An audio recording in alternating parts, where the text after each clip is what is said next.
Hi guys, I miss you. Welcome to my basement. I'm going to give you a little scavenger hunt in my home. And what we're doing is we're going to try and find as many places in your house where you can work on some stretches. Okay?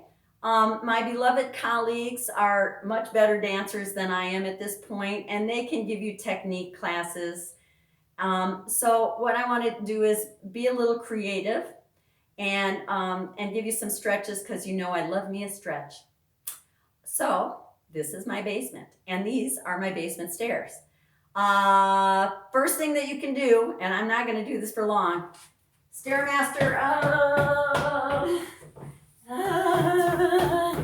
Anyway, run up and down the stairs. Okay, who needs a Stairmaster? Expensive gym. So that would be a good warm-up to get going. Now, speaking of running, I know a lot of you are doing some cross training to try and stay in shape. So I want to share this little thing. Shin splints, be careful. A lot of jogging and running, especially if you're not used to it, you can really end up with some shin splints. If you don't, do this exercise. So what you do is, I'll move up one. You put the balls of your feet on the edge of the step, all right, and then you just let your heels drop, okay? And like any stretch, you stay there for 30 seconds in the pain zone. So I don't feel a lot of pain, okay? It hurts a little bit.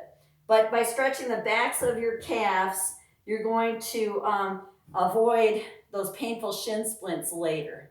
You can put more weight by lifting one foot off if you feel like you need a little bit more in one foot or the other, or if your ankles are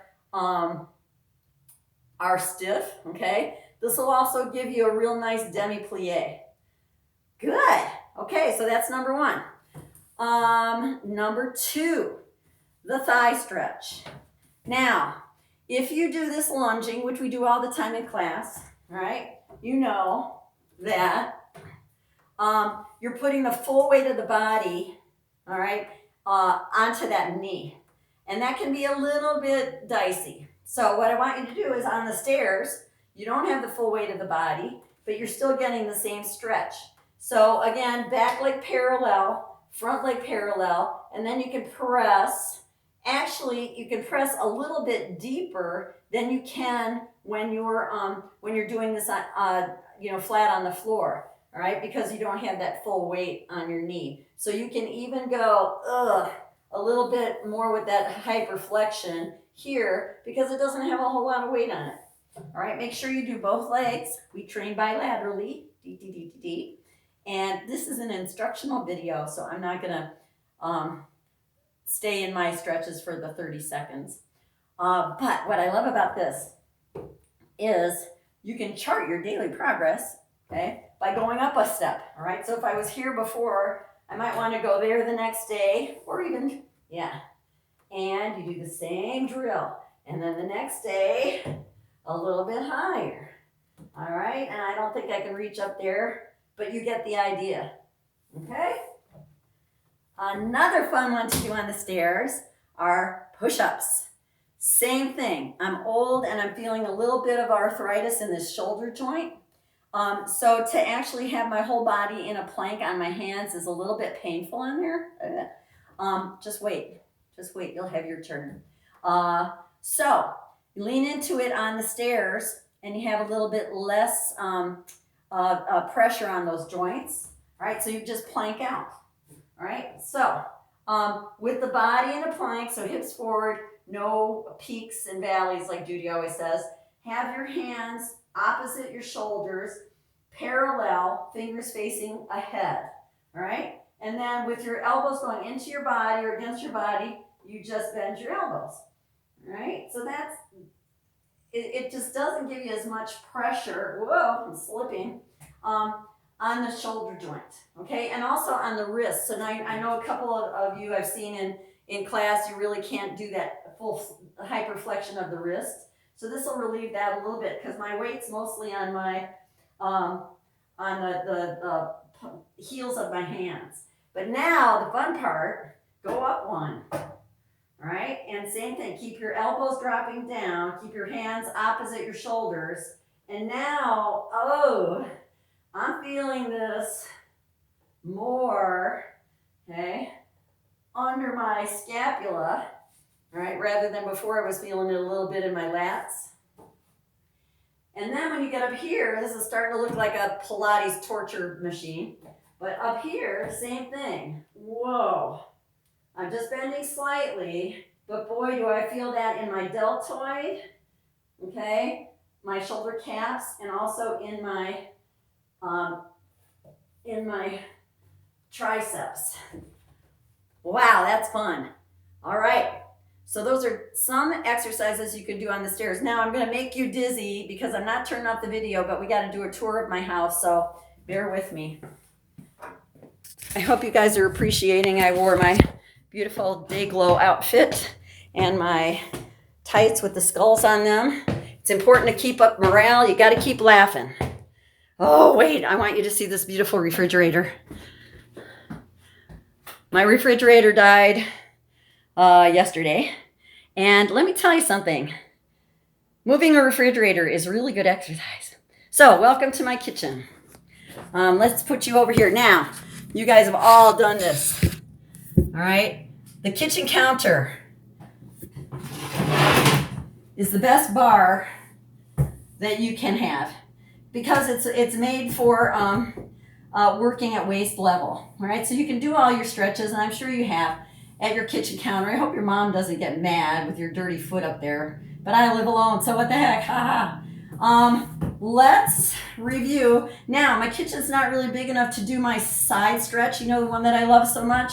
So what I'm going to do is put my leg up. Now, the beauty of the kitchen counter is, too, you can actually rest your thigh or your calf up there. You don't have to just be hanging on with your heel on the bar. So it can be a little bit more support. And then just a review of my side stretch. Remember, you bend side away from the bar or the counter. You curl around to the front. Whoop, this ain't gonna work very well. Now, I gotta move a little bit away from there we go.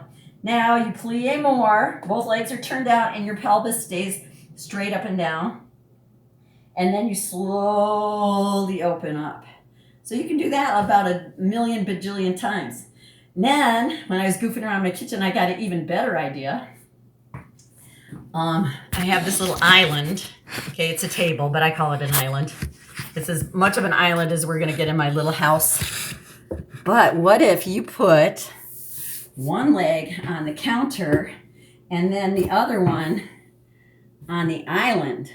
Now, you're flexible, and I'm thinking if it's a solid surface, you can really sink into that split. Speaking of splits, let's go over here to the doorway. Okay, there's the doorway to my little living room. And I cannot demonstrate this, but I can tell you about it. Okay, what good am I, right?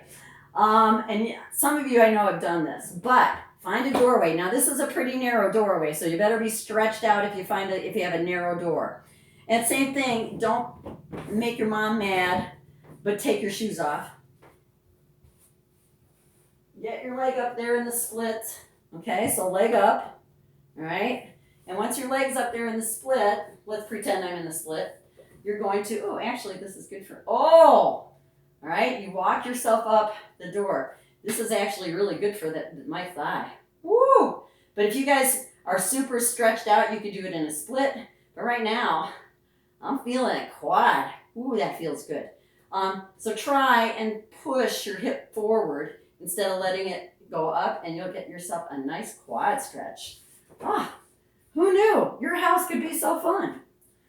So same thing on the other side, either split or quad stretch, keeping the hip pressing forward if you're doing the quad. And also, if you're doing the quad, keep the leg parallel. All right? So that's kitchen fun. Let's see. Oh, you know I always have to have my notes. So here's my notes. Living room, chair choice. Oh, yes. Okay, you guys have been doing your bar using the chairs, right? And that's great. You hold on to the back of a chair. Let me see, where will I put you? I think I'll put you over here. My little house is so cute.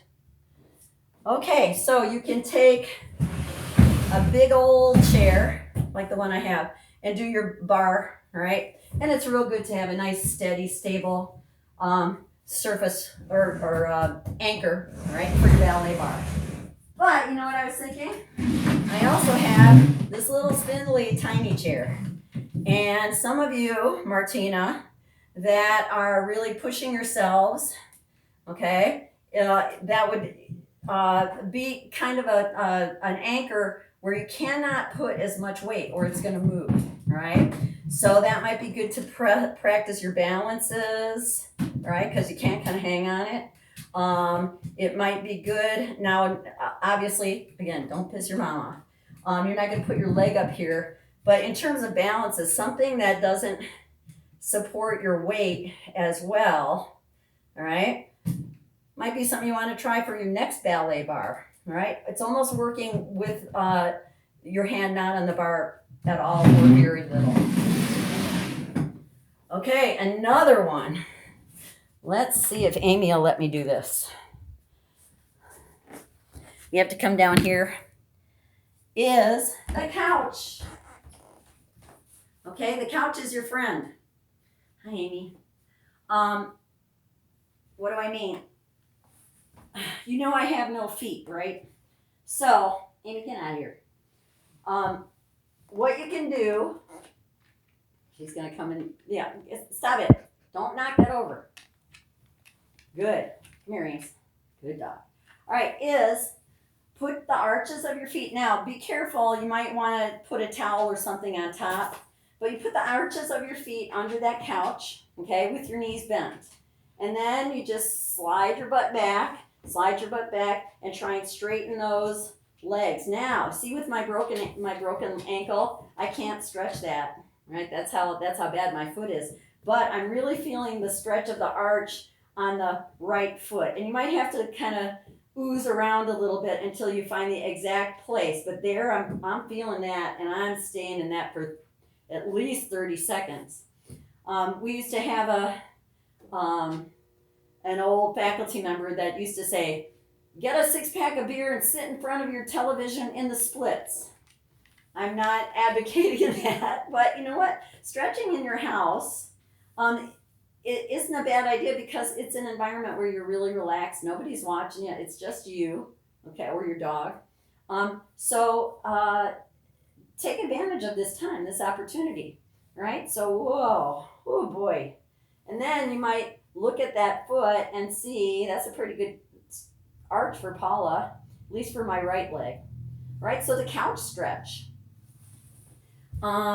There's another one that we can do in my little TV watching room. And that is, see this little footstool? No, you don't, because it's too close. There. Footstool. Remote. Very important. The footstool, let's see how you can see this. I'm going to put it towards you. You can sit in front of the TV. Yeah, so who said once you're in the correct position, you can watch TV while you stretch? No crime in that. And in fact, you might relax. Is legs up. Oh, legs up, head down. All right? And I can actually hold on to the little footstool to pull me farther forward. And again, I'm going a little farther forward than I would with my legs just on the ground because they're elevated and the angle between my body and my legs is less. And I'm using the stool to pull me, and my TV's right there. Hello, TV. I should put on Judge Judy or something. All right, so that's another one that you can do is elevate on a footstool. Now, come with me. And we're going to the bathroom. Don't worry. Because there's something in there that you can use. Here's my little bathroom. myself, hi, is a towel. Let's go back out into the living room with our towel. So here we are with our little towel. I scared you, didn't I, when I said we're going to the bathroom? All right. So same deal as a TheraBand. Obviously, there's no give, but hook your foot. Okay. Pull your toes back, stretch out, and lift up. And as you do this, I want you to think of the Pilates tree. Ugh. All right. Now, the beauty of this is the towel, okay, is what you're doing. You don't have to have a death grip on your leg. So the towel is what you're really grabbing onto. So you do the tree exercise with your chest lifted and your lower back nice and pressed forward and your stomach in. All right. So that's one that you can do. Also, ankle strength. If you guys want a big jump, you know you got to strengthen your ankles and also arches. Okay, so you press again while you're pulling back with the towel. You press forward with your foot. Oh man, I cannot tell you. And yeah, so you super resist, and then you can relax. All right. So push, push, push, push, push, and relax. Okay, let me do my bad leg. When I broke my leg, I did this all the time. Push, push, push, push, push, and pull back. Push, push, push. Oh, my arms look really cut. I just noticed that. Push and pull back. We'll get to that later. So that's another option for you, is a little bit of work with a towel. Now, same thing with my bum shoulder. I can no longer reach behind me. You know how you reach with one hand and the other to stretch and open the shoulder girdle? So, boink, using the towel. If you have any shoulder issues, that's a really good stretch. And if you pull up, I don't know if you can see, then, oh God, this lower arm is really getting it. But also I feel the work in my upper arm, and you can see it where it's straining, right? You can see my cut muscles bunching, all right? So, I'm gonna do the other one. So if I go like that, now this one doesn't bother me as much, but it's gonna help strengthen that bad shoulder that I have, all right, by pulling up, up, up, up, up, and relax. Okay, so we'll strengthen her with a towel. All right, come with me again. And we're going into my bedroom where I sleep. Actually, it's Amy's bed, but she lets me sleep in it. And, there I go. What I want you to think about is, how do you get up in the morning? And it seems silly, okay, but it's really important. And you guys that have had me in improv, I've talked about this in the past. I never set an alarm clock, and if I tell myself wake up at 5 a.m., I will wake up at 5 a.m. It's amazing.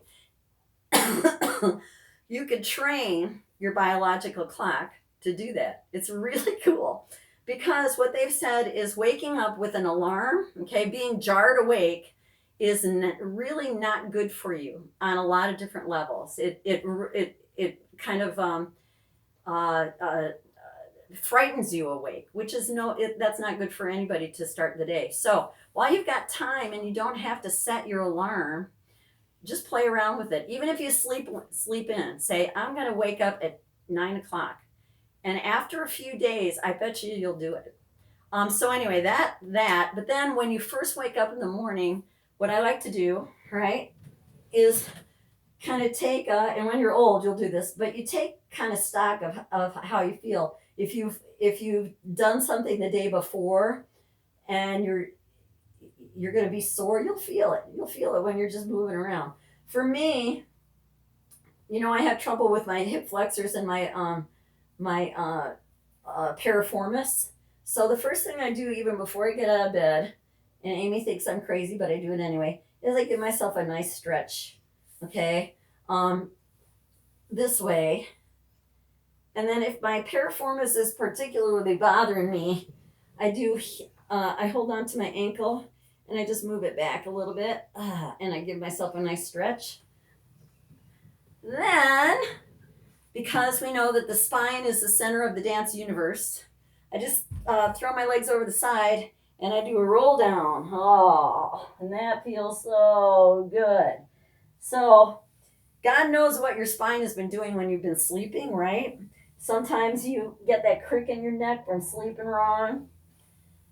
So I do a couple of roll downs. And that just opens up my vertebrae, and it's super, super non-stressful, okay? And if I'm feeling good, I arch back. Oh, and I just do like a sun salutation to the world. Okay, so yeah, don't just leap. Alarm goes off, boom, you leap out of bed all stressed out. Yeah, there's other ways to do these things that are not quite so stressful. And speaking of that,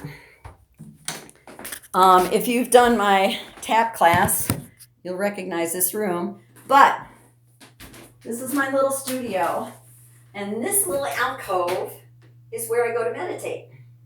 And I put my little feet up on this stool, and I turn the lights out, and I put my hands here, so everything's just super. Now, if you feel better, now the problem with lying down is sometimes when I meditate lying down, I fall asleep, which isn't a bad thing because it means that you're really relaxed. But sometimes I really like to concentrate, so I just get into a position where I can. There's no stress on any one part of my body, and I close my eyes and I just go from the top of my head all the way down. I think of each part of my body, and I almost envision the energy. See, I can do it right now, even though I'm talking to you. It's just crazy. It takes practice. But I feel the energy going all the way down through my body, through my hips, and legs, and lower legs, and out into my feet. And once I feel the energy, or even the focus, go to the tips of my toes, then I go all the way back up, and sometimes I feel the areas that I'm thinking about actually tingling, which is really neat. And that alone, I mean, sometimes it takes 3 minutes, okay? That alone can revitalize you, re-energize you. It can change your mindset if you're hooked on something, or in one of those toxic loops of the same thought, same negative thought going on over and over and over. So this is a really good one. Next week, you guys, I'm going to do a relaxation class, not a relaxation class, sorry, constructive rest and a little meditation. All right, but before we go, I want you to think about something else. If you notice, my face is more red than usual. I know it's always red, but I've been outside on this beautiful day because the sun is shining and it's 70 degrees finally. And something I want to have you think about is this. And that is, welcome to my garage. Not the garage, but the garden. Okay. And I'm going to go back into the garage and we'll talk a little bit seriously, because here's the deal. With this virus, there are so many people that are going to be out of, see, everybody's out gardening. There's the neighbor's lawnmower. Out of work and in trouble financially. The food banks are already super stressed. So you guys have heard me talk about, I joined the Plano Community Garden. And every town that you live in will have a community garden. And so what's really neat is a couple of things. If you get into gardening, the community garden where I live, it's different in every town, so you got to check it out. But they provide the seed, they provide the tools. You pay a nominal fee for a plot, and for me it's $25, okay? You get a plot for the whole summer. Like I said, they provide the seed. You don't have to buy anything. And then you just take care of it all summer. It's awesome exercise. Oh my God, weeding. Oh, lumbar bummer. Pulling weeds. How do you think I got these guns? Oh, they're beautiful. So it's great exercise. You work on your tan if that's something you want to do, or your red, whatever color you are. But the best thing is, last year Plano Community Garden donated 7,500 pounds of fresh vegetables to the Yorkville Food Bank. Now we're going to be needing that, so we're going to try and outdo ourselves this year. Our goal is 10,000 pounds.